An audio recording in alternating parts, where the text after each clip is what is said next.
Hari Om.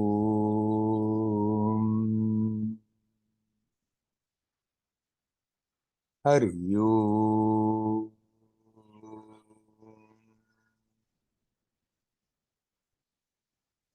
Hari Om.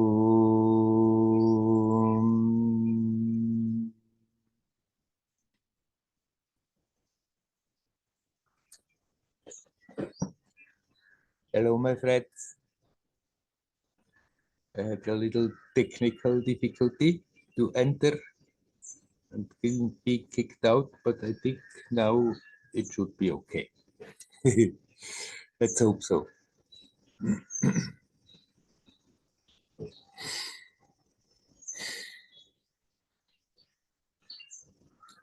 What is real?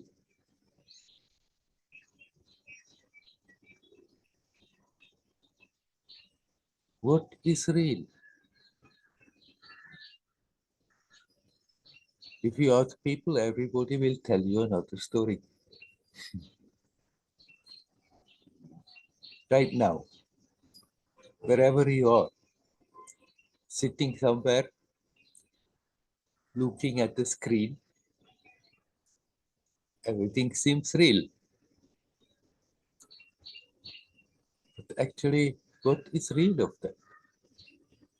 Usually, it's just getting some waves, light waves, projected on the retina, and then it will be transported through the nerves into the brain.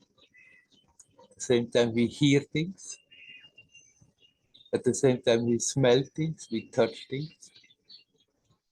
Everything is being put together into a picture, into a reality. It's just stimuli that are somehow being put together. But something is real. But what is real? What is really real? When we look at the three-dimensional picture that is actually on a two-dimensional surface created by a computer, if we focus properly, with one eye on one point, with the other eye on another point, then a three-dimensional picture comes out. It can be seen. Somebody else who has two good eyes can also see it, who is capable to focus properly. And yet, it's just a flat surface. There is no picture. It is the slightly different information that goes through the two eyes that is transported by the nerves into the brain. It is that slightly different information that creates in the brain that image, that three-dimensional picture that comes out. And then when we look at this world, we have 5 avenues. We see, we hear, we touch, we smell, we taste. There are stimuli that are being formed into a picture in the brain. If there is something wrong with the eyes, the world looks different. Somebody who can't hear lives a slightly different reality. Even when we see something, we don't really know whether the neighbor sees the same things in the same way. What I see green may look different to somebody else, but we got the habit of calling it green.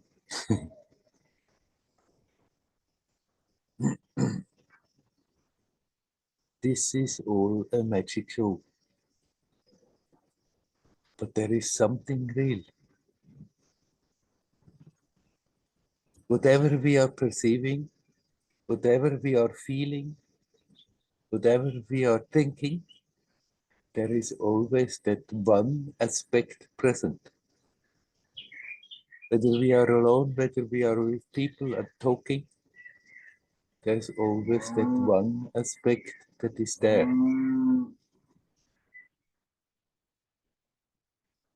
Our ideas about reality may change. Somebody takes a drug and suddenly sees a lot of things that others are not seeing. For that person, it's real. It's an experience. What we are looking at is real, momentarily real as an experience. When we dream in the night, we see things, it's real, momentarily real. But that aspect that makes the experience possible is always present.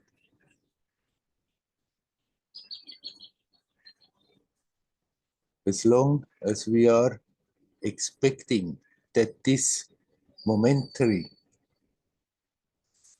reality, the series of fleeting images and impressions, and tastes and smells can give us fulfillment, then there we are always being disappointed.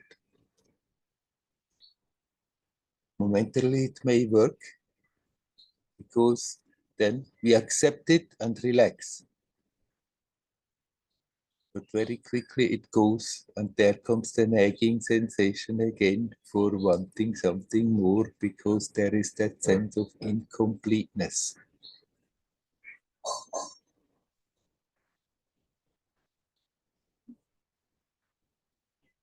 Throughout all this, there is something that doesn't change, that doesn't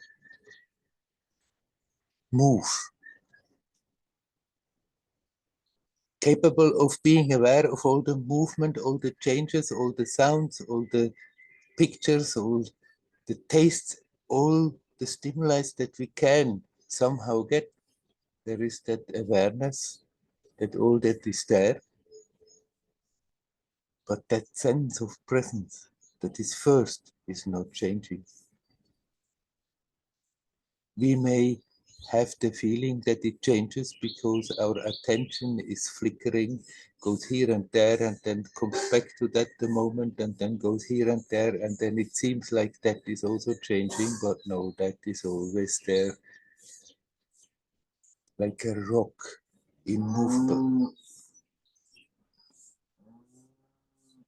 Being very much aware of all that is happening, and yet not really participating, just being aware that it's happening, observing, witnessing.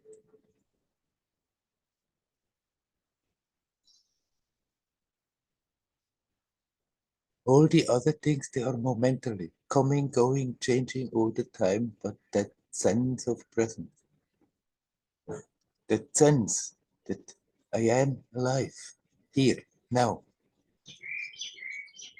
it's not changing. My interpretation with myself may change very much over the years, from childhood to 20 to 30 to 40. Physical changes, emotional changes, intellectual changes, habits changing, the way one behaves, the character is changing, and yet that sense of presence that we are touching when we say I has been the same when we were young, when we were 20, when we were 30, 40, 50, 60, 70, 100 years old. It has not changed.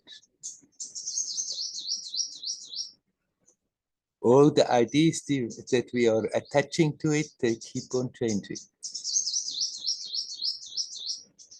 But if I remember, when we were young,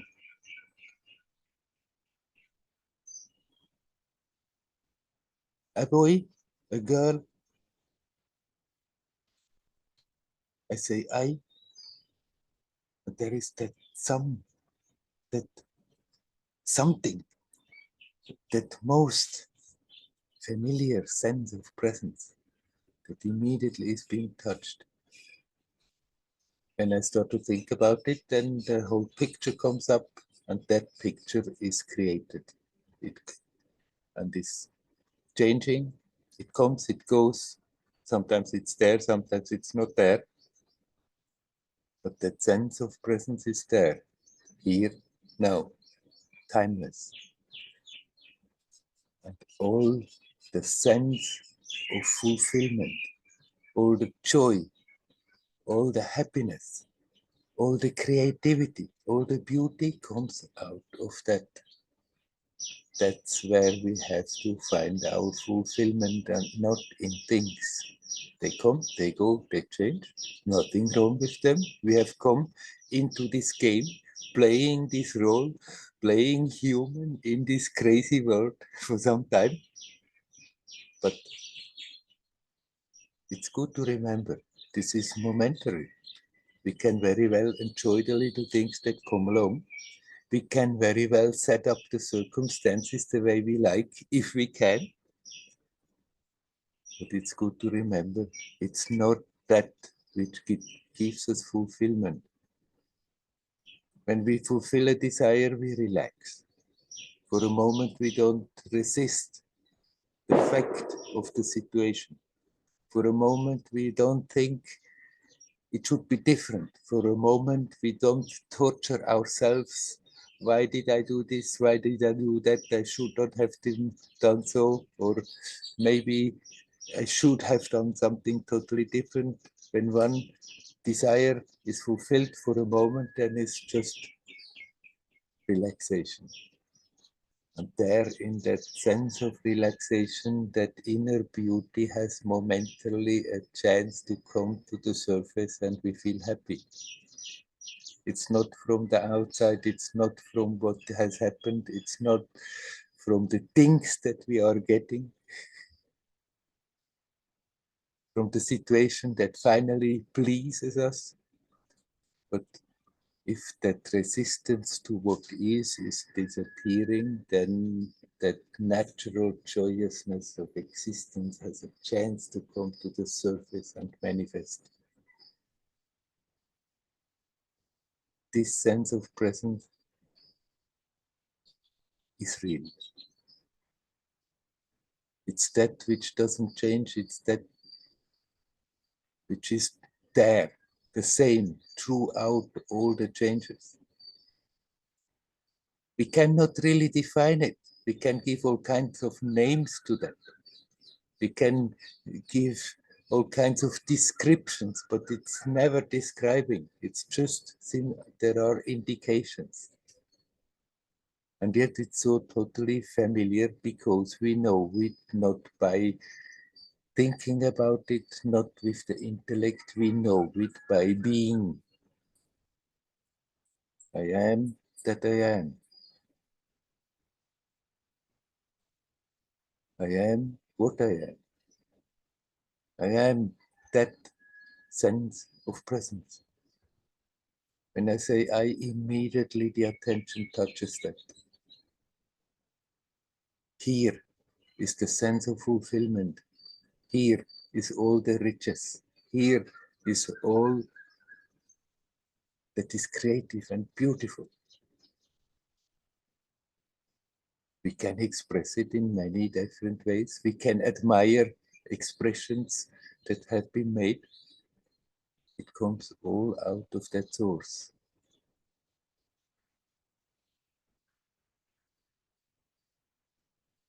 If we live like this, with this awareness, that whatever we are experiencing is a momentary appearance. It's not that solid reality that we think it is. And all that joy and beauty that we are experiencing is coming out of that which makes the experience possible. If we live like this, making that our home, getting rooted in that, then our life is fulfilled. Perfect. Externally, there is no perfection. There are always imperfections. We don't have to try to create the perfect situation. It doesn't work. We can improve the situations if it's possible. But here, now, with that, there is nothing wrong. Whatever is, and it's perfectly all right. That doesn't mean it has to stay that way momentarily. It's expressing itself in one way and then it keeps on changing. But that which makes the experience possible is not changing. It's not having a sense of something lacking. There's not that sense of longing for something far away. It's here, it's now. As long as we are in the mind, then that longing is there, that longing for fulfillment, for completion, because deep down we know that is our natural state. And it's our right to be in that natural state. It's our right to be fulfilled. It's our right to be happy.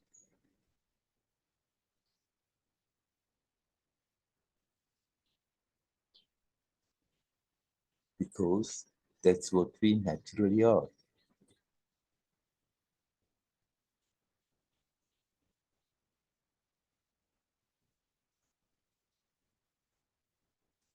When we get into difficult situations, it's good to remember, hey, this is a momentary appearance. Okay, we deal with it. Sometimes it's pleasant, sometimes it's not pleasant. But so what? If it's unpleasant, we deal with the situation, let it go. It comes, it goes. But that which makes the experience possible doesn't come and go. Come back home to that. This is your home. Come back home to that beauty of existence that is always there, that wants itself to be experienced, that wants itself to reveal. It's always calling. That's why that yearning is there. When we feel separate from that, then is that yearning. Often we don't know what that yearning is, where it wants to pull us. And then we try to find things to fulfill that yearning and it doesn't work. But as long as that sense is there, that we are separate from that, then there is always that yearning for being happy. And there's nothing wrong with that. Because this joyousness of existence is an aspect of that beingness that is simply naturally there, and we have all the right to experience that. Not just some few privileged ones have the right. Everyone, because everyone is that same essence. Everyone with their own flavor and still the same. Come back home to that, live like that from moment to moment. But then our life is joyous. The circumstances change. They are pleasant, they are unpleasant. Sometimes they are catastrophic, and yet that inner joyousness is not affected by it.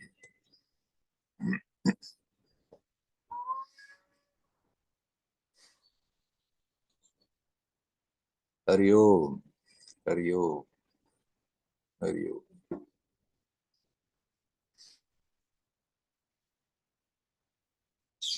Okay, my friends, I stop just talking away like this. I'm asking you, is there anyone who would like to come in and say something? You're welcome. Hello, Werner. Hello, Nelly. Yeah, I have a question about God. If God is loving, as I accept him, that he is loving and not punishing and kind, how to explain that biblical story about that he kicked out Adam and Eva from the paradise when they tried that forbidden fruit. Yeah, yeah. And if he is loving one, did he put this fruit in the paradise and In said, the "Don't first touch place, it"? huh? Why should the fruit be there? Yes, and yes, how to explain this story? Maybe you can tell something about it. Right. The way it has been conveyed is a very simplistic story, right? And you can ask yourself about the value of that God that gets so angry that one order of his had not been obeyed, that then humanity is kicked out of paradise.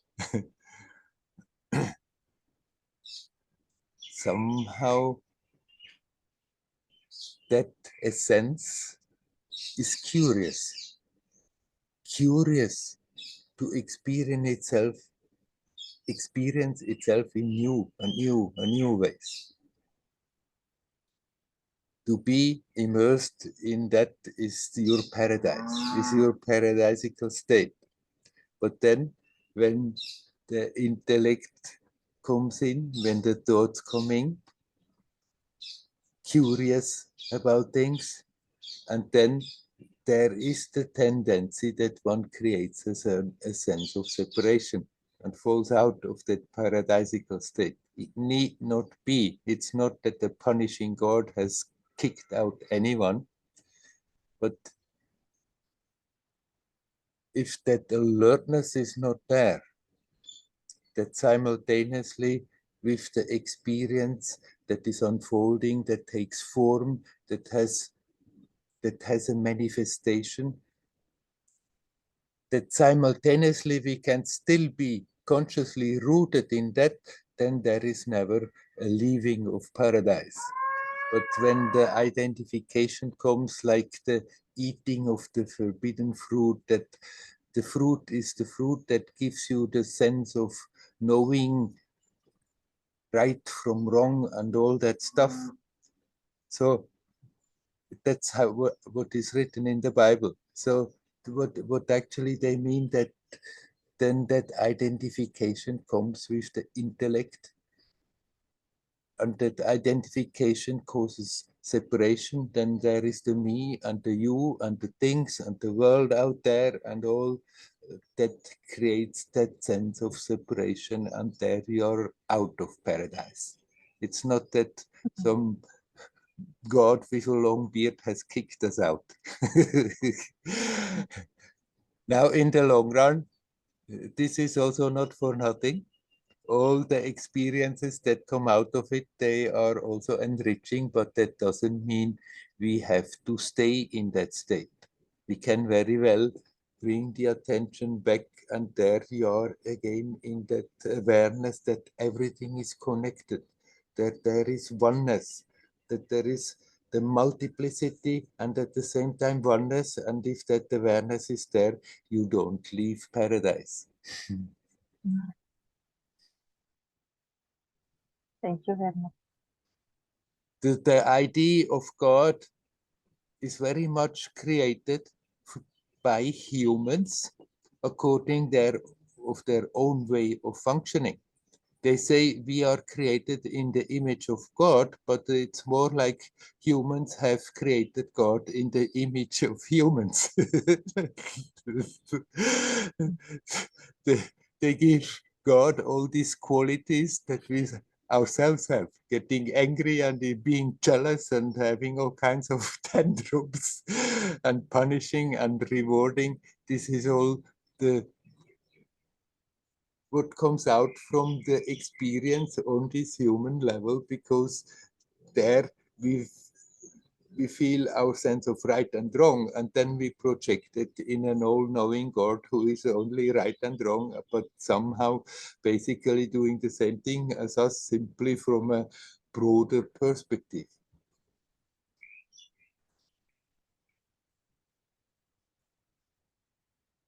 That divinity is certainly also capable of creating difficulties, but not out of anger, not for punishment, because the soul wants to go through certain experiences in order to grow, in order to get richer. And so this is being provided, the possibility to go through that experience. But there is no hatred possibly in God, because when there is hatred, there is that sense of being separate, and there is no separation in reality.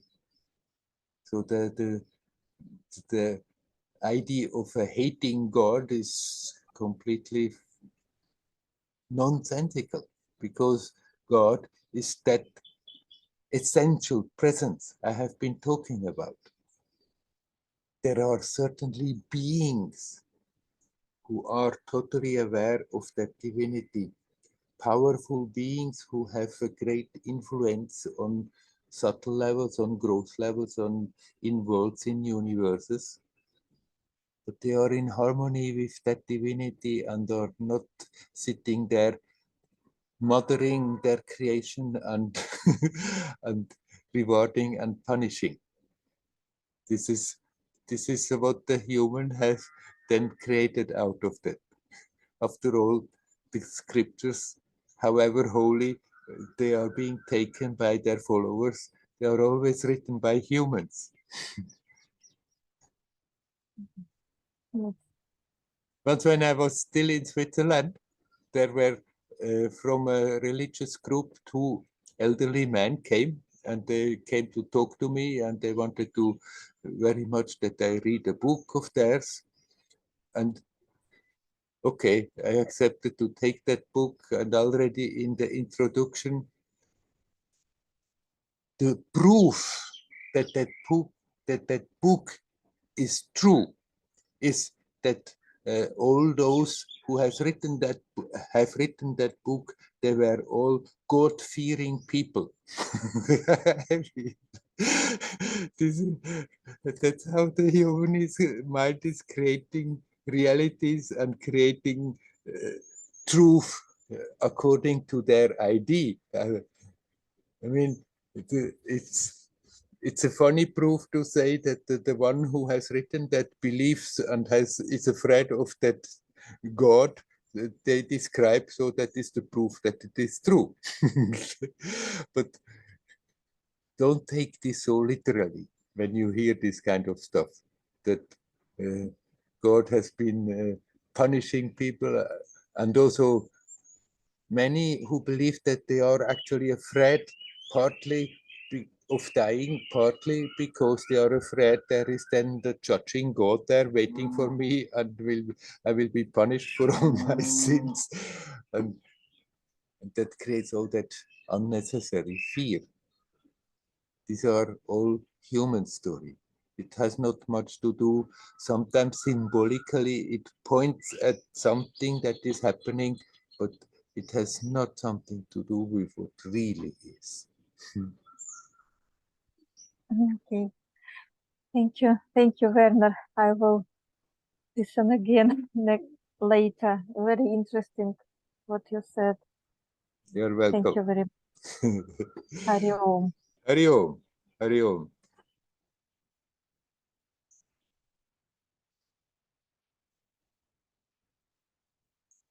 Is there anybody else who would like to say something? You're welcome.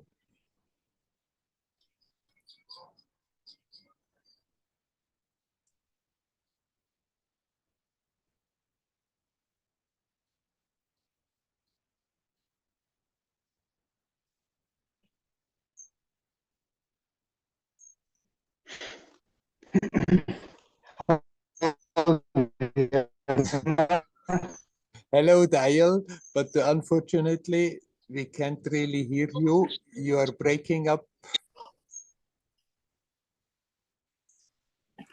Can you hear me now?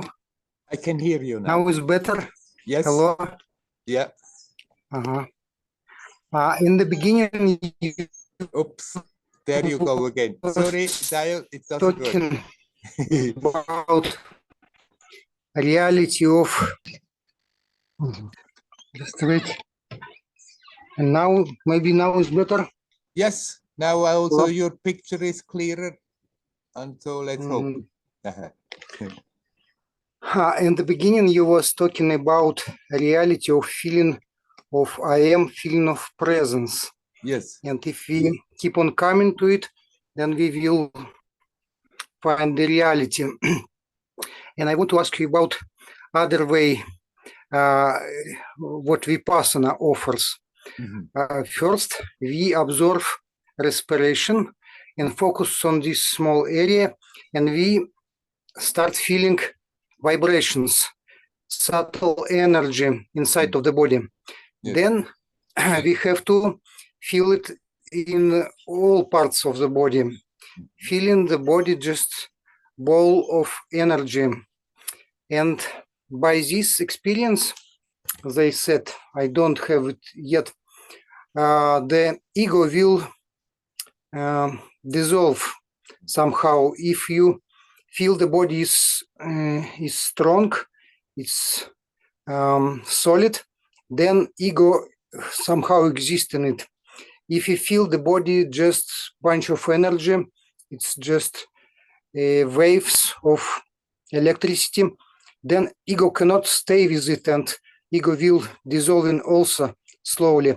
What do you think about this way of looking of reality, just moving to the subtle and subtle reality?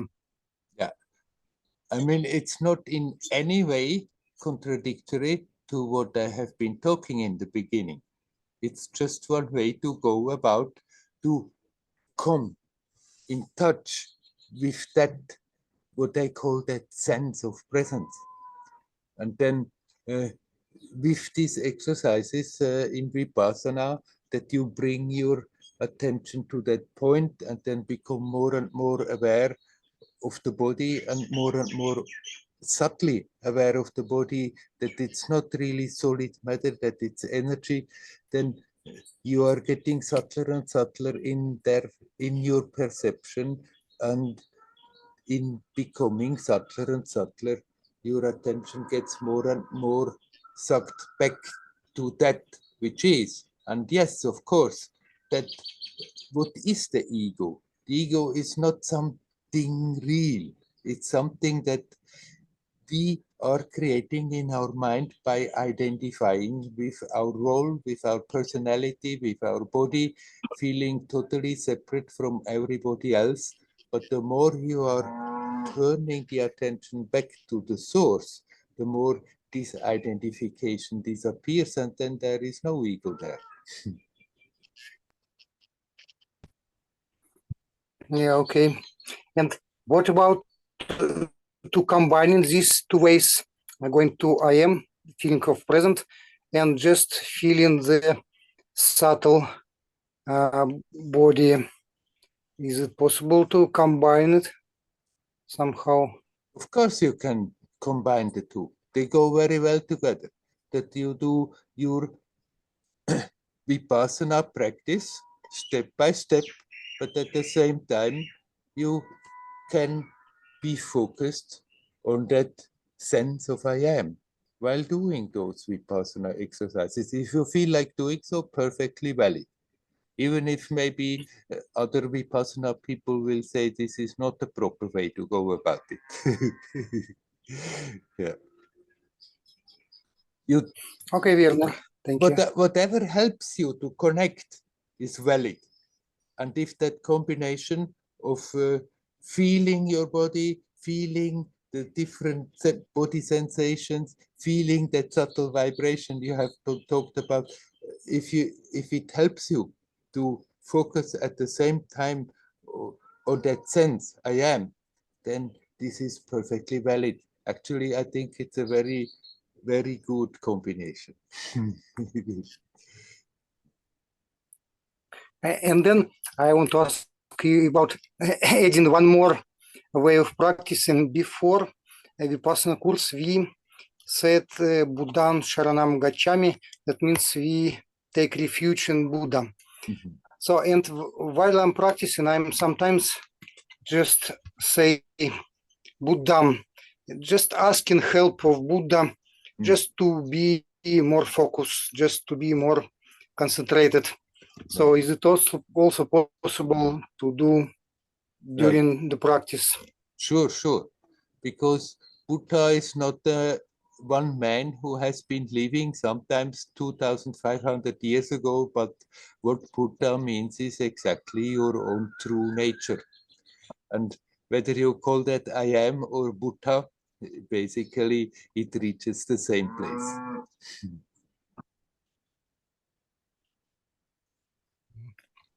Okay, Werner, thank you. Thank you, Hari Om. Hari Om, Hari Om.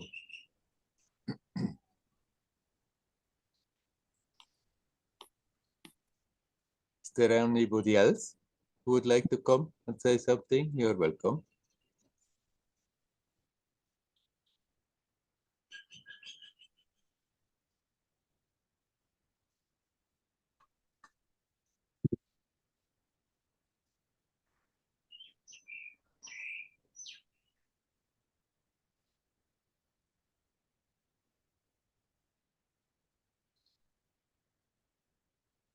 Hi, Werner.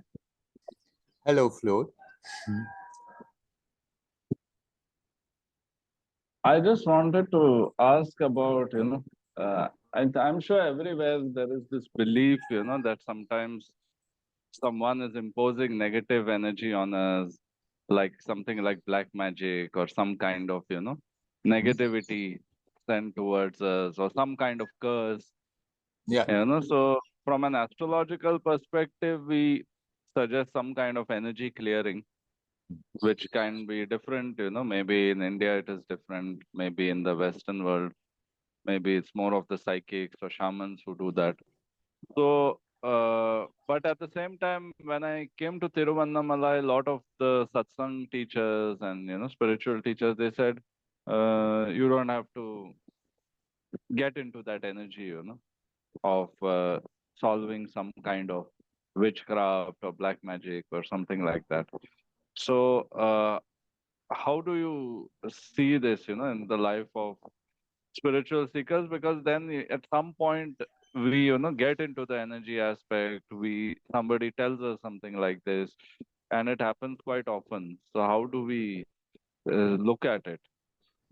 It happened quite often that the negative energy came into it. Or what do you mean? No, not into me. I'm asking a general question. A lot of people, they say they are suffering because of some kind of black magic or Yeah, right. negative energy. Yeah. Somebody has done some black magic, maybe an ex-girlfriend or family member, something Yeah. like that, Right. So like I had a friend in Tiruvannamalai, he suffered a lot for a long time. And he thought, he always thought that one of his ex-girlfriend with whom he had a bad ending was responsible for it or something like that. That he pissed her off in some way. And then we went to a person who was ultimately, he wouldn't, agree with any of the other things. So I took him to someone who said, I can get rid of this. And he did not know anything about him, but he told him the description of his ex-girlfriend. He said she looked this particular height, this particular age, and blah, blah, blah. So, like, does something like this exist from your perspective? Have you seen something like this? Or is it like, something we should completely discard? Or what is your experience or perspective on this? Well, it's no point in denying the existence of black forces. This is part of manifestation. As soon as there is manifestation, there is a polarity. When the polarity disappears, then the manifestation disappears. But that polarity can be in harmony, and then there is nothing destructive there. But then when it's getting out of the harmony, then that forces can become constructive and some forces can become very destructive.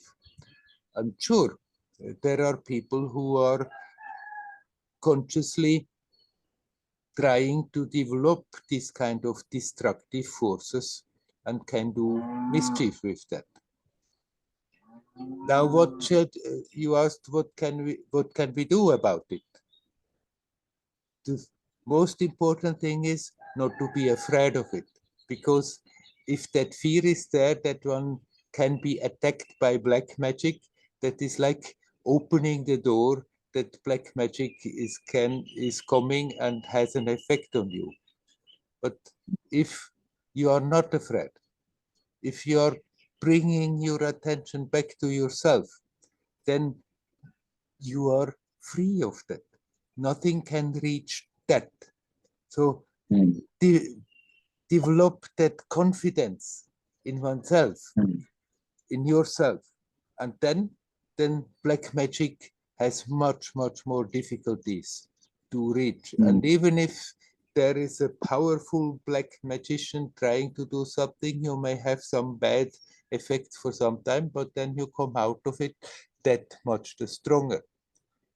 But if I know a lot of people like to talk a lot about, oh, it must be black magic, some black magical influence, and by entertaining that, they are inviting that they are being influenced in a negative way. There is a lot of negative influencing going on worldwide also. And if we are not careful, then we are being sucked in that current and just go along in the mainstream and are not quite aware. People are not aware how they are being pushed around, how they are being led into destructive forces. But if we learn to be alert, then we also let go the fear that comes of that. And then you become authentic. And your own inner beauty can express itself. And then whatever negative influence is there, whatever negative force is there, has less and less power. So people should not try to run around and to protect themselves from black magic and do all kinds of things in order to build protections and walls and shields and God knows what, in order to do not get affected by that, but use that energy much better to develop your own self-confidence. And the more that is there, the less that stuff can touch you.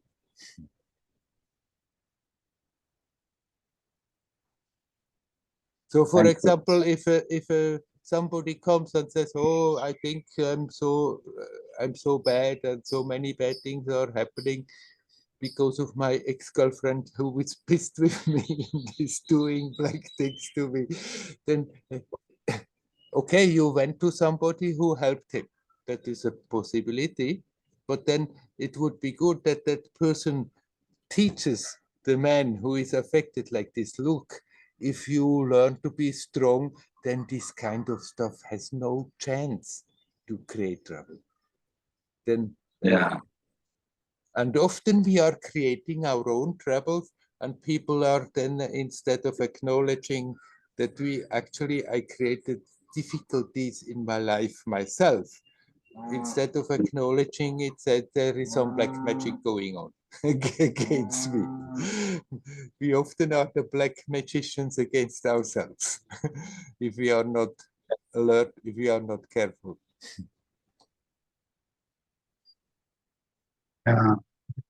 Yeah, he had a lot of issues. Mhm. Like he was constantly going to doctors and asking for diagnosis. Yeah, So by the end, he had like 7, 8 different diagnoses. Kidney not working, liver not working, where yeah, every doctor told him different things. yeah. But eventually, yeah, maybe this helped him mentally at least to feel lighter. And yeah, but I think most of the people who practice, or even the ones who clear the black magic, they always say that it is something external, so they don't really help the person to build their own practice or sadhana or their own inner being. So that is what I've seen. So I just thought I will share and ask what is your perspective. Yes. Sure, sure. Thank I mean, we cannot deny it that it's part of the manifestation, that it's part of what exists, but that doesn't mean one has to be afraid of it. And the best help one can give to somebody who feels is being bombarded by black magic, that to teach them to become strong in themselves. And then even if such influences come off, that they are being transformed, they cannot even really reach. The trouble is that people who insist that there is black magic against him, they don't want to hear that often. Yeah. But you. the best help we can give them is to become strong and self-confident. Mm.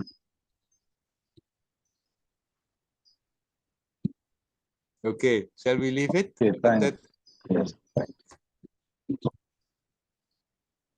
Hari Om. Hari Om.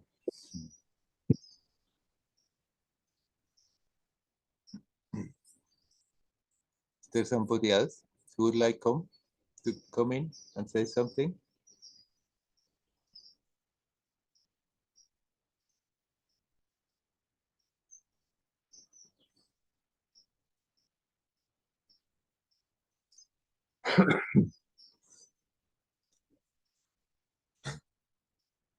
In the beginning, okay, I talk a little more about this. In the beginning, when I was in India, there in the 80s, and Amma was not yet so famous that there were thousands of people there, mainly villagers. And there along the coast in Kerala, there is a lot of that stuff going on. There are these mantravadis.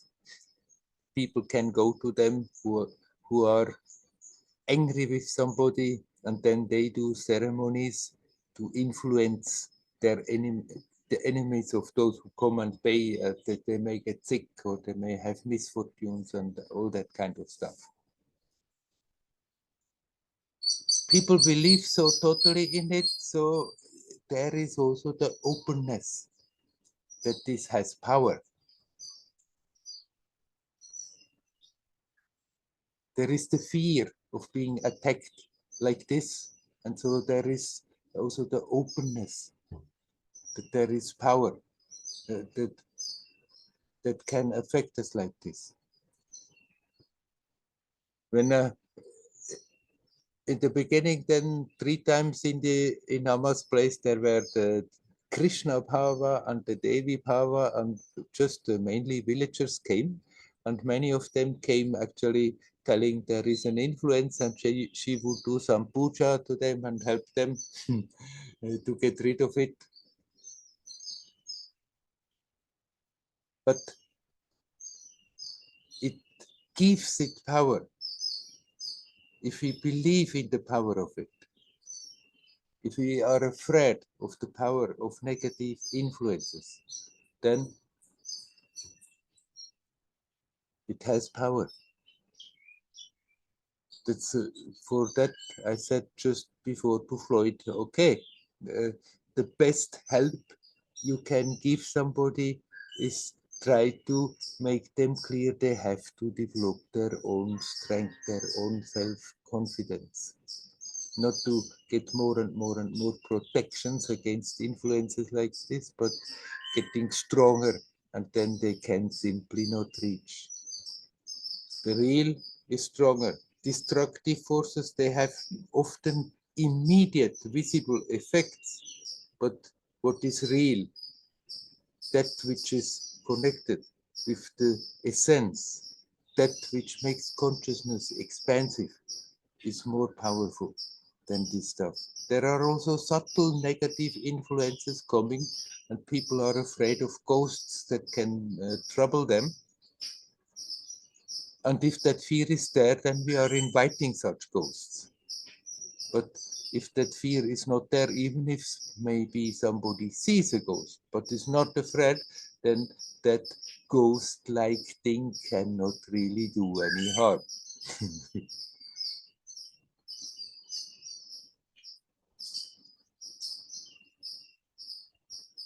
And a lot of negative forces are very, very active right now. And the best thing we can do, that all of us become more and more self-conscious, that we become more and more alert, that we become strongly rooted in that conscious connection with the essence. This is the best way to overcome all these negative influences. If more people in the whole humanity would do so, then they would totally lose their power. They have power because people are afraid. And when that fear is there, they can be manipulated. And more they are not even aware that they are being manipulated.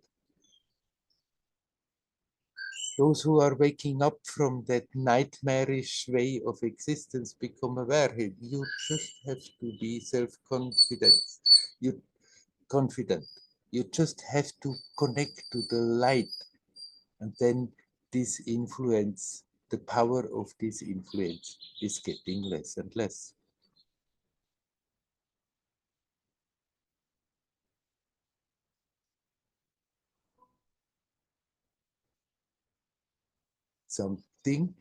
Sometimes, like these mantra bodies, some of them may, over the years, become quite powerful. But then, if we really connect with the light, with truth, with the beauty of existence, there comes also the support to deal with such a situation. And sometimes one may have to go through a period that there are difficulties, and then one learns to get out of it and actually comes out of it that much stronger. I myself was once attacked like this, consciously from somebody, and became sick. I had not a direct my personal experience, and it took some time that I understood, oh, there is a real attack there. But once that became clear, then it was not difficult to neutralize that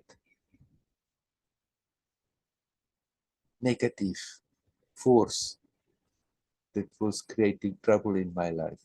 And then that sickness went away. And since then, that strength is there, and that awareness, if attacks should come, then it's not difficult to deal with if you are aware of it. If you are not aware, then it's easier to sneak in.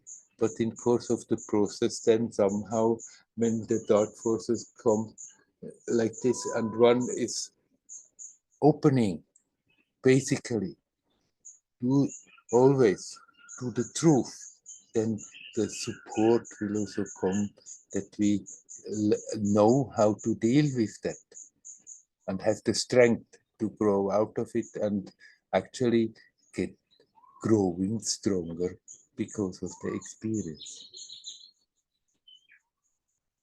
Okay, I leave the subject now.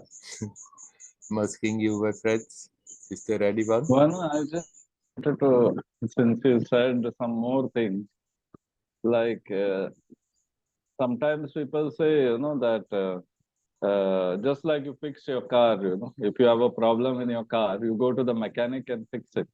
Yes.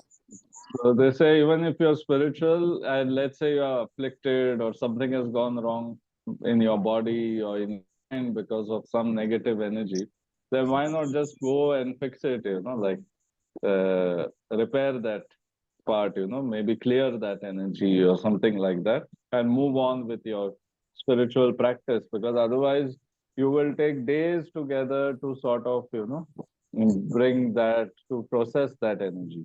So do you agree with that thought that it needs clearing, or it is something which will just transmute on its own? Both is true. It's not a contradiction. If you become stronger, then it will transmute, and that actually is the clearing of the Yeah. body and the subtle bodies. But if you go to somebody who is really capable of doing that clearing, is nothing wrong. But then it's good also after that not to be wide open to get attacked in the same way again, but learn to be strong, and that becoming stronger is not in any way a contradiction to your spiritual path. In contrary, much of our spiritual path is exactly that, learning to become stronger. What does it mean to become stronger? To increase that capacity to be rooted in your own self. Sabrina, can you please turn off your microphone? It's slightly interfering.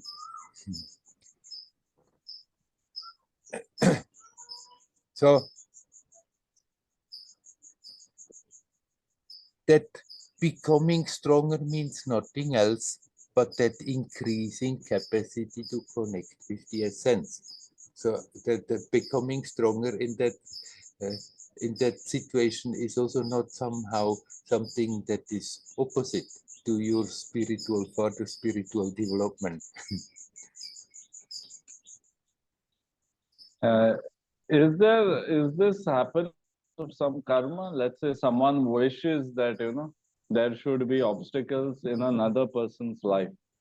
They make a wish, or they sort of go to someone and cast a spell or something. Is it because there is some karma between them, which is, supposed to get balanced in this way? I didn't quite get the question. Can you repeat that? Yeah. Can you hear me? Yes, I can hear you. Yeah. Okay. So when there is black magic done, what I from different places is that probably they have some karma. Like, for example, in a normal situation, you hurt someone because karma, pending karma or something like that. So in the same way, black magic is done because there is some karma between those two people, and they are meant to hurt each other, or one is meant to hurt the other, or something like that. So do you see this karmic role in this, or it is not there? Well, it's always a very tricky thing to bring that karmic role in it, because then it has the tendency that people can excuse their action and say, well, it's the karma. Karma is not something that is written in stone. It's just the tendency that something it's like clouds hanging there that of probabilities that may happen. But then if if people let themselves be pushed by karma to do negative stuff, they're creating again the reaction, the new karma. And so it goes on and on and on. But if karmic influence is there, that maybe the tendency is there to go out and hurt, but that person is alert enough to see that actually it's a push, it's a tendency, and it need not be like this, and can relax that, then this kind of karmic circles, they are broken. But if somebody goes and says, does black magic and says, it's simply because that was the karma, then that doesn't work like this, because it creates again the new reaction, the new karma, and it goes on and on and on. But seeing that there is that push, karmic push, and then not suppressing, but just seeing it, learning to deal with it on an energetic level, of not being pushed into destruction, then actually karmic circles are being broken. So it's not a justification to do black magic, saying it was just their karma. Sometimes it can also be a way to relax the person, because they might think, why is my ex-girlfriend or why is my uncle doing this to me, Mhm. So maybe it is a way to say that, okay, fine, maybe there is some past Oh, if you are calculation. if you are at the end of receiving the negativity, if it helps you to relax, to think like this, fine. Yes. I'm usually at the end of listening to the ones who are said to receive this Yeah. kind of thing, who are Yeah. having those kind of problems. Right. And sometimes problems are quite unending, like they go on like discussing like maybe 1 year, 2 years, they will call every time and say that now this problem has occurred, now another problem has occurred.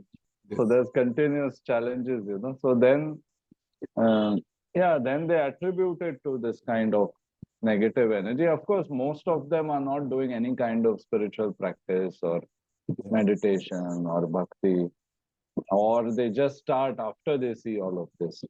Yeah. Right. Even I was told many times, like, this is done by so and so person, that is done by so and so person. But they sort of, they sort of, the one who told also cleared it immediately and said that, things will be fine. So I didn't have to think a lot about it. But most people, they have to sort of, they are told by one person, but they are not given the solution, or they are given the solution, which is very expensive. So that they keep on, going asking. And I think it also creates this victim's ego, that, oh, okay, I'm under this kind of situation, all this sort of thing. Yes, that's exactly what I meant before when I said that people who believe that they usually don't want to hear that all they need is to become more self-confident. They like to be in the victim role of being attacked. And then what can you do? Then you better send them to somebody who is doing some ceremonies, and when it's happening again, then they have to do so. But I'm talking to a person who is willing to go in the direction of truth, why they have come here. And we all have come here to learn, to grow, to become more authentic, whether we know it or not. And so for them, it's much more helpful to become aware. Anyhow, I can grow beyond the reach of those influences. I can learn to take these kind of negative energies that come and want to create trouble, let them come, but then not hold on to them, not react, not try to send them back, not be destructive about it, but just let them come and go and become stronger in the process. And then it really loses its power, this kind of influences. All right. Thank you. We leave it at Thanks that. for Huh? sharing. Yes. Last, yes. Hari Om. Hari Om. Hari Om. Is there anybody else who would like to come in, say something? You're welcome.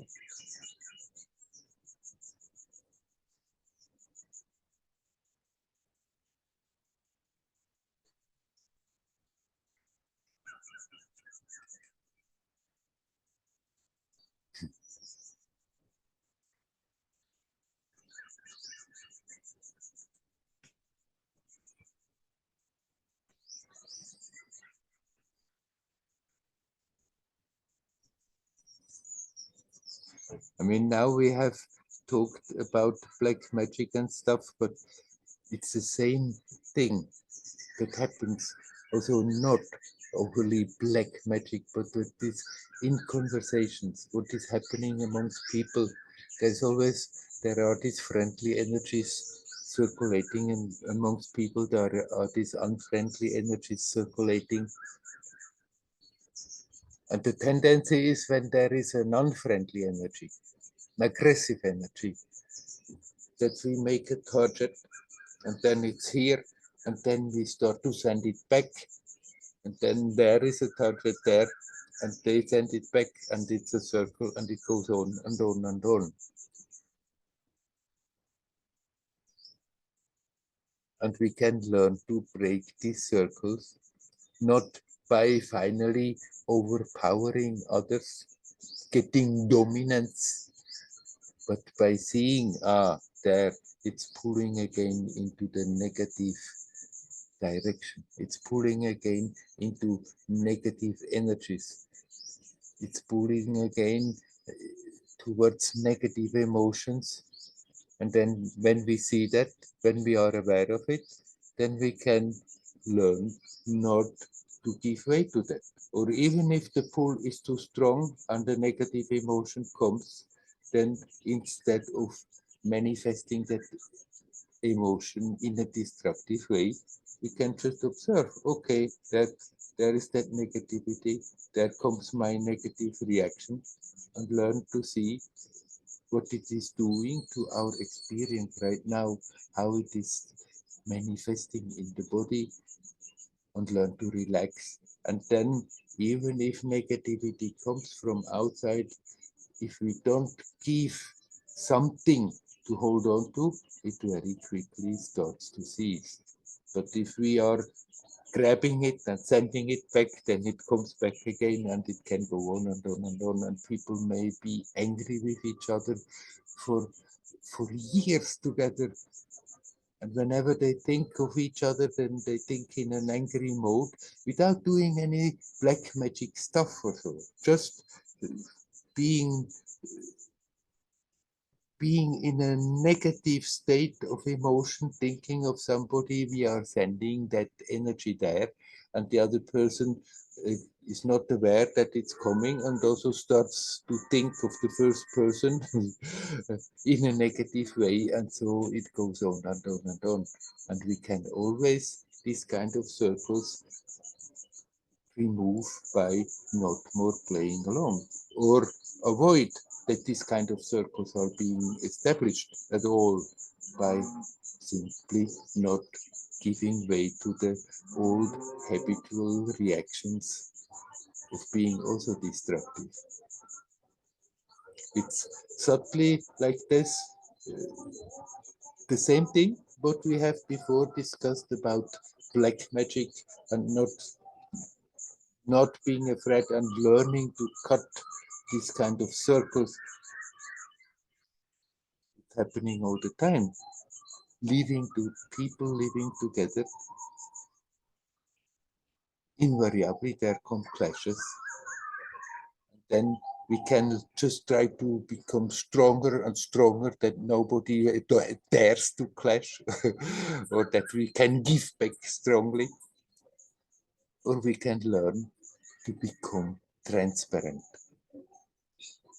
That when this kind of negative attacks come, verbally, emotionally, intellectually, energetically, when this kind of negative attacks come, that we more and more become transparent, and it just passes through like a puff of air without having a reaction.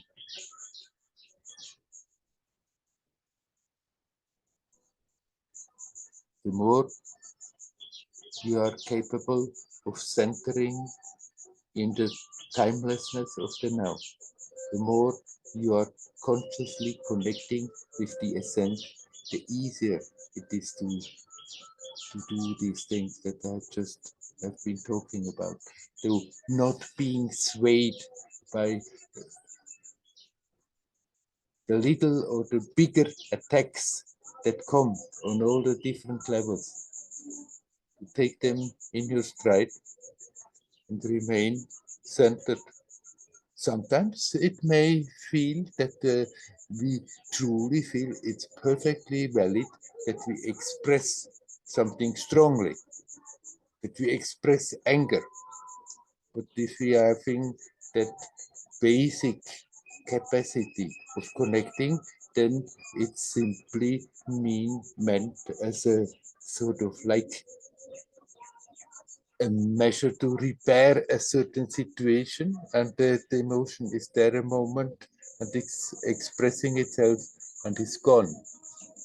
and not being held on to and turned around and chewed over and chewed over. That's what we are here for. That's what life is about. Continuously facing challenges. The micro challenges from moment to moment, bigger challenges in the family, in relationships, the bigger challenges that come with the whole society, life, and whatever is going on politically. We can learn to face those challenges and not get swept away by becoming more and more transparent. By learning to be centered,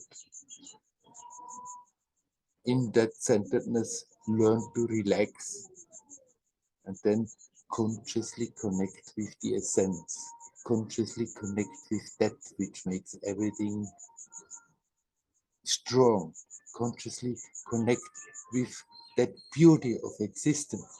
And the more we are capable of doing so, the more it is easy to deal with all the challenges life brings about. And whatever challenge is there is contributing to make you even a little more strong. If that resistance to such situations is gone, then the challenges are not a problem.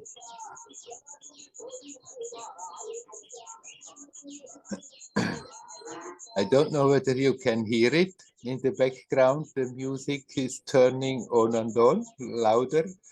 It's Ganesh day today, so there will be festivities all over India with big celebrities, and of course it's always involving a lot of sound, but I hope it's not disturbing too much. Is there anybody else who would like to say something? You're welcome.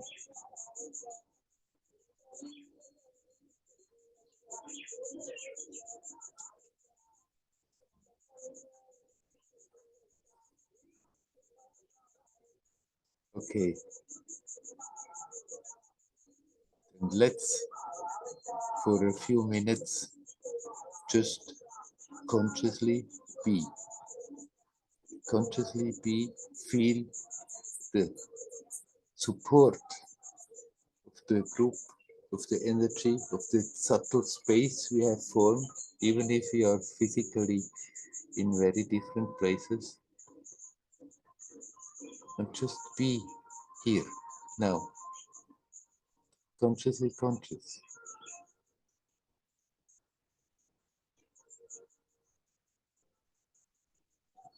Being aware, being together, being aware there is no separation, it's all one, and yet everything is a unique expression of that oneness.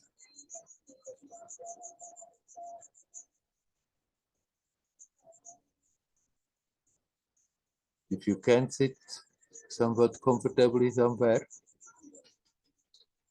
somewhat erect helps to keep alert,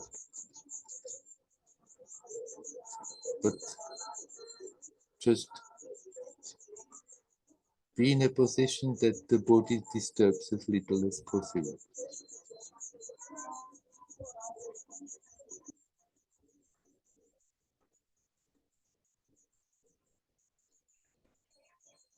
And then just relax.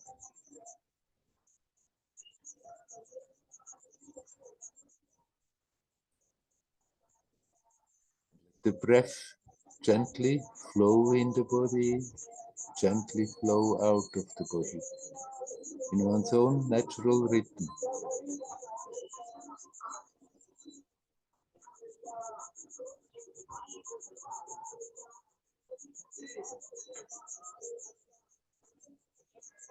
And relax.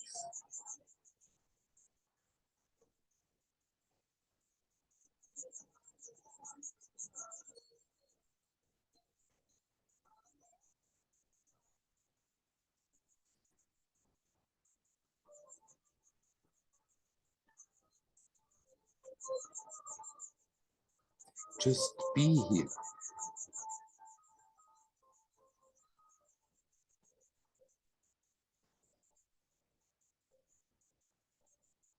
conscious, alert.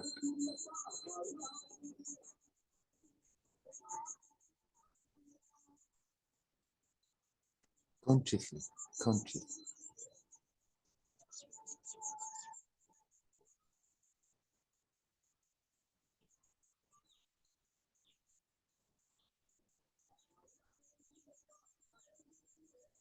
When the thoughts want to wander off, course, or left or right,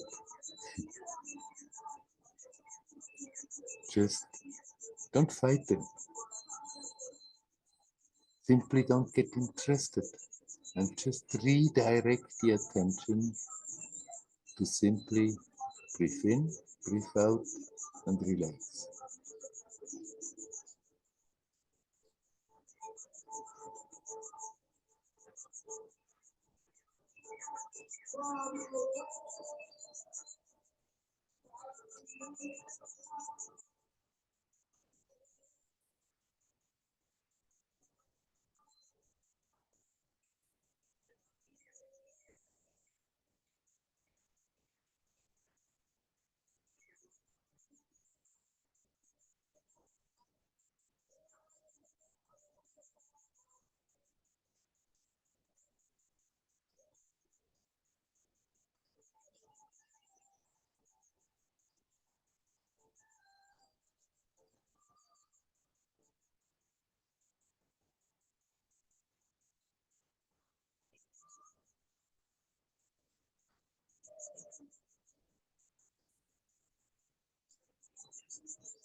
All kinds of things may come to the mind.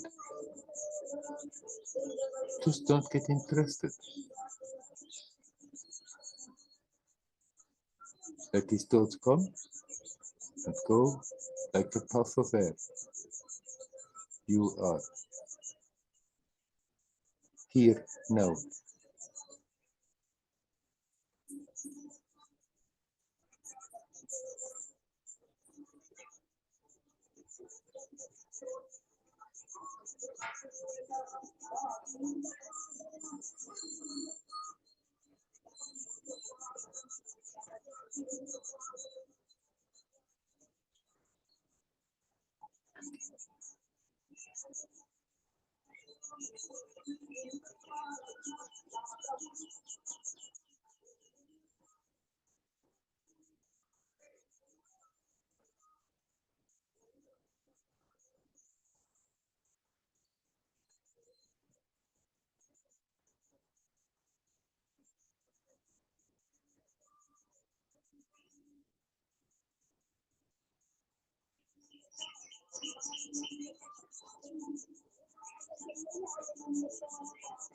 Thoughts are like other objects. They come, they go. We need not hook into them. We need not go along with them. They are just momentary appearances. They come, they go. But you are here now. At ease at peace.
Whatever comes and wants to disturb,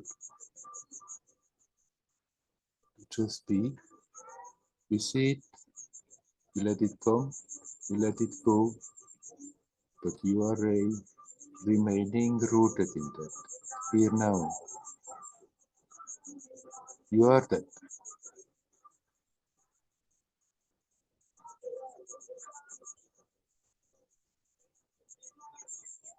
You are that essence, here now. All else is temporary projection that comes and goes.